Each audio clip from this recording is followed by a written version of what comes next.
नवीन recipe घेऊन येत आहे, उपवासाचे आप्पे। त्यासाठी मी 5 ते 6 तासापूर्वी साबुदाणा भिजू घातलेला आहे। तुम्ही बघू शकता की हा साबुदाणा अगदी मऊ भिजलेला आहे। तो मी साबुदाणा आणि हे 3 बटाटे हे शिजवून साल काढून घेतलेले आहेत। आपण एका वाडग्यात हे 3 बटाटे चांगले कुस्करून घेऊया।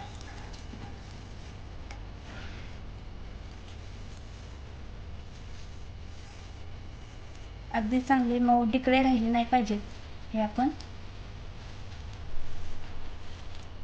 हाताने चांगले असे बारीक करून घेऊया। धुवून झालेला आहे, त्यामध्ये हा भिजवलेला साबुदाणा सगळा आपण त्यात टाकणार आहे। हा उपवासाचे आप्पे आहेत। कोणी उपवासाला जिरे आणि कोथिंबीर खात नाही, तर त्यांनी हे उपवासाला हे टाकू नका। आणि ज्याला जे खात असतील त्यांनी आवर्जून टाका।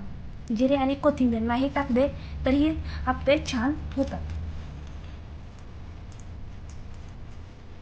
हे जिरे, हे कोथिंबीर आणि हे आपले चवीनुसार मीठ, 2 चमचे मीठ घेतलेलं आहे। आपण चांगला त्याचा गोळा तयार करणार आहे।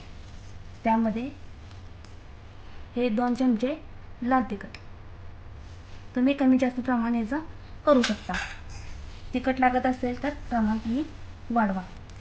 आता ह्याचा आपण चांगला गोळा करून घेणार आहे।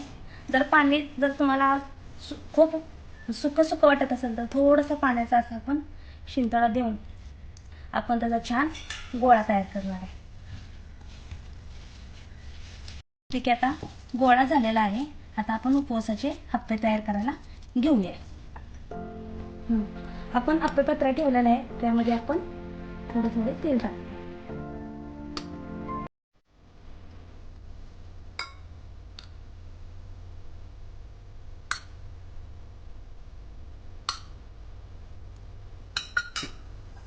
त्यामध्ये हे छोटे गोळे ह्याच्यात आपण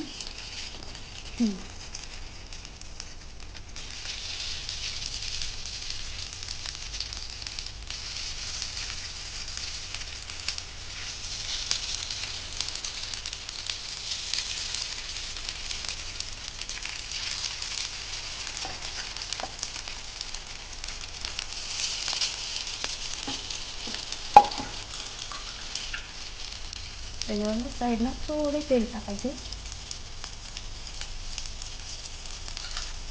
आणि 5 मिनिटासाठी आपण झाकून ठेवूया। मंद आचेवर आपण 5 मिनिटं हे वाफवून घेऊया। आता आपण बघूया की आपल्याकडे कशी झाली।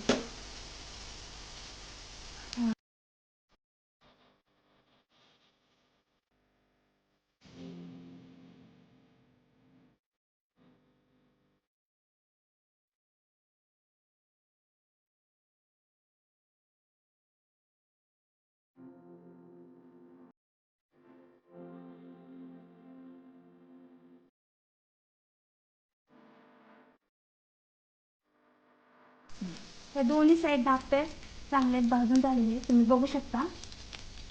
त्याचा आपण एका डिशमध्ये काढूया।